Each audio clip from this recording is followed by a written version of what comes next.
Hobi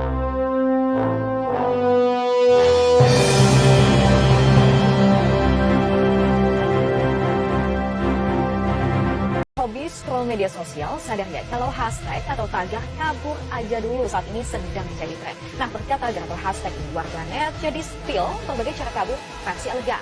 Mulai dari berbagi informasi soal beasiswa pendidikan sampai lowongan pekerjaan di berbagai negara.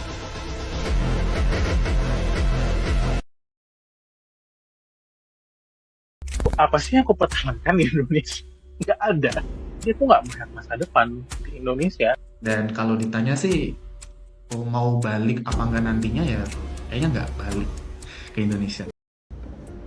Belakangan ini, satu kalimat sederhana menjadi perbincangan hangat di berbagai platform media sosial. Kabur aja dulu. Ungkapan ini lahir dari keresahan yang dirasakan oleh generasi muda Indonesia dalam menghadapi persaingan dalam mencari pekerjaan yang semakin ketat dengan sedikitnya lapangan pekerjaan yang tersedia. Biaya pendidikan yang semakin tinggi, serta harga kebutuhan pokok yang terus naik. Dalam tagar ini, mendiskusikan tentang kesempatan kerja di luar negeri dengan gaji dan kondisi kerja yang lebih baik, informasi lowongan pekerjaan dari berbagai negara seperti Jepang, Malaysia, dan Qatar, persiapan dan pertimbangan seperti biaya pindahan dan persyaratan dokumen yang dibutuhkan, perbandingan antara tinggal di Indonesia dan di luar negeri, serta perdebatan tentang kondisi saat ini yang sedang terjadi di Indonesia. Berikutnya, mari kita bahas mengenai demografi dari tagar ini. Dari infografis tersebut terlihat bahwa dominasi pengguna tagar berada di rentang umur 19 hingga 29 tahun, yang mana merupakan usia-usia para pencari kerja. Hal ini selaras dengan isu utama dari hashtag kabur aja dulu, yaitu masalah lapangan kerja yang begitu sulit di Indonesia dewasa ini. Selain itu, terlihat bahwa lebih banyak laki-laki yang aktif terlibat dalam diskursus mengenai tagar kabur aja dulu ini. Keviralan tagar kabur aja dulu ini bahkan sampai memancing tanggapan dari beberapa orang penting yang ada di Indonesia. Sebagian mendukung, namun sebagian lainnya kontra. Pak Bahlil Lahadalah, Menteri ESDM, melontarkan tanggapan bernada negatif. Ia meragukan nasionalisme para pendukung tagar kabur aja dulu. Hal yang sebaliknya dilontarkan oleh Bapak Anies Baswedan. Tanggapannya lebih bernada positif. Ia berpendapat bahwa nasionalisme bukan soal di mana kita tinggal, tapi bagaimana kita dapat memberi manfaat bagi negeri ini, sekecil apapun itu. Namun, bagaimana ya kira-kira pendapat dari anggota kelompok 4 tentang fenomena kabur aja dulu? Mari kita dengarkan pendapat mereka.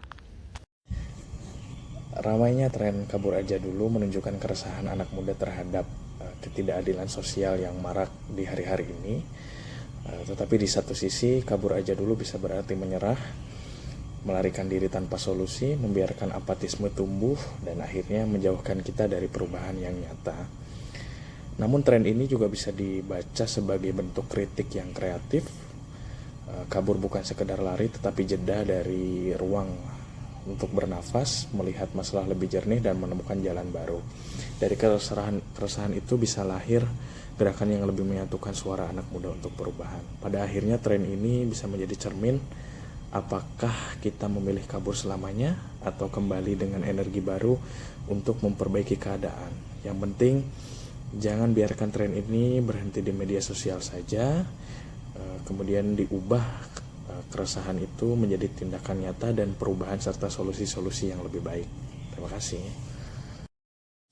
Ya, menurut saya gerakan tagar kabur aja dulu ini merupakan gerakan yang amat disayangkan, namun dapat dimaklumi. Karena gerakan ini kan tumbuh secara organik berdasarkan keresahan dari generasi-generasi muda di Indonesia, terutama di media sosial mengenai sulitnya mendapatkan lapangan kerja di tanahnya sendiri, sehingga mereka sampai harus loncat pergi kabur ke luar negeri untuk mendapatkan pendapatan yang cukup untuk dirinya sendiri. Hal yang sangat disayangkan, namun perlu disadari bahwa terutama oleh negara Indonesia ini bahwa merupakan tanggung jawab bersama para pengampu kepentingan di Indonesia ini untuk menciptakan lapangan kerja dengan jumlah yang cukup dan kondisi yang layak dalam tempo yang secepat-cepatnya untuk dapat menampung banyaknya jumlah penduduk di Indonesia ini yang saat ini kekurangan lapangan kerja. Sehingga di kemudian hari tidak perlu lagi ada lahir gerakan kedua mengenai kabur aja dulu atau apapun itu nanti bentuknya di masa depan. Berikut tanggapan dari saya, sekian dan terima kasih. Menurut pendapat saya, Gerakan Kabur Aja Dulu lahir dari kekecewaan yang mendalam sebagai akibat korupsi yang tak kunjung padam, birokrasi yang lamban, dan janji-janji pembangunan yang terasa jauh dari kenyataan.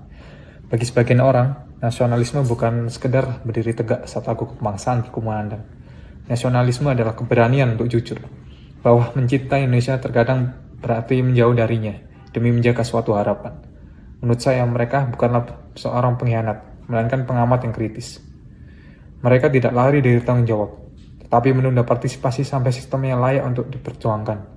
Gerakan ini bukanlah ajakan untuk menyerah, melainkan seruan untuk berpikir ulang bahwa cinta tanah air tidak harus tinggal di dalamnya, bahwa kontribusi bisa datang dari luar batas geografis lewat gagasan dan teknologi. Saya percaya suatu hari nanti Indonesia akan menjadi tempat yang layak untuk pulang. Dalam peralihan itu, sebagian orang justru menemukan makna baru tentang nasionalisme, bukan tentang di mana kita berada, tapi tentang apa yang kita perjuangkan. Dan ketika waktunya tiba, mereka akan kembali bukan sebagai pelarian, melainkan sebagai agen perubahan. Menurut saya, fenomena kabur aja dulu bisa dilihat dari sisi yang positif dan negatif. Dimana untuk sisi positifnya, hal ini dapat menjadi wadah ekspresif keresahan generasi muda yang jujur dan apa adanya dalam menyuarakan pendapat, sekaligus menunjukkan bahwa ada hal yang perlu dibenahi dari negeri ini.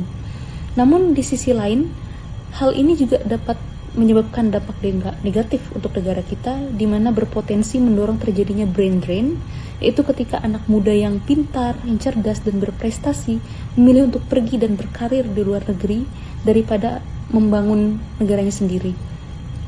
Fenomena ini sebaiknya tidak hanya dipandang sebagai candaan atau tren viral semata, tapi dapat dijadikan masukan yang berharga untuk pemerintah agar pemerintah dapat memperbaiki kebijakan, menyediakan peluang kerja, peluang kreativitas, serta menciptakan ekosistem yang membuat anak muda lebih merasa dihargai lagi. Dengan begitu, fenomena kabur aja dulu tidak hanya jadi seruan untuk pergi, tetapi juga menjadi pengingat bahwa generasi muda juga butuh alasan yang kuat agar tetap tinggal dan tetap berkontribusi untuk tanah air kita ini. Terima kasih. Gerakan kabur aja dulu yang sering diasosiasikan dengan sikap apatis dan kecenderungan untuk menghindari masalah, menurut saya sebetulnya bisa menjadi sebuah bentuk nasionalisme yang realistis dan pragmatis di era modern ini.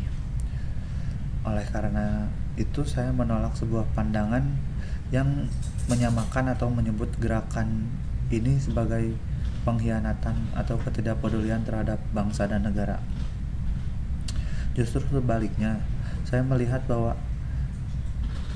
menjauh dalam konteks gerakan kabur aja dulu ini bukan berarti untuk meninggalkan, melainkan mengambil sebuah jarak untuk melihat Indonesia lebih jernih dan menyiapkan diri kembali untuk bisa hidup di Indonesia. Saya percaya bahwa nasionalisme tidak lagi hanya diukur dari pengorbanan yang heroik, melainkan dari kontribusi nyata dan juga kontribusi yang berkelanjutan. Seseorang yang kabur untuk mencari nafkah dan untuk mencari penghidupan yang lebih baik, atau untuk berobat atau melanjutkan pendidikan dan kemudian kembali ke Indonesia, atau bahkan dia berkontribusi dari jauh, menurut saya dia adalah seorang patriot yang sejati. Maka mari kita pahami bahwa fenomena kabur aja dulu bukanlah seruan untuk lari dari sebuah tanggung jawab, melainkan sebuah strategi bertahan dan berkembang di tengah dunia yang semakin kompleks dan semakin rumit. Gerakan ini mengajarkan kita bahwa cinta pada bangsa dan negara itu bisa diekspresikan dengan cara yang sangat berbeda dan beragam, itu nggak perlu di satu jeniskan. Salah satu contohnya dengan gerakan kabur aja dulu ini kita bisa melihat ada ekspresi cinta, yaitu dengan kembali seseorang akan kembali dengan tangan yang lebih kuat dan pikiran yang lebih tajam dan hatinya tetap mencintai Indonesia.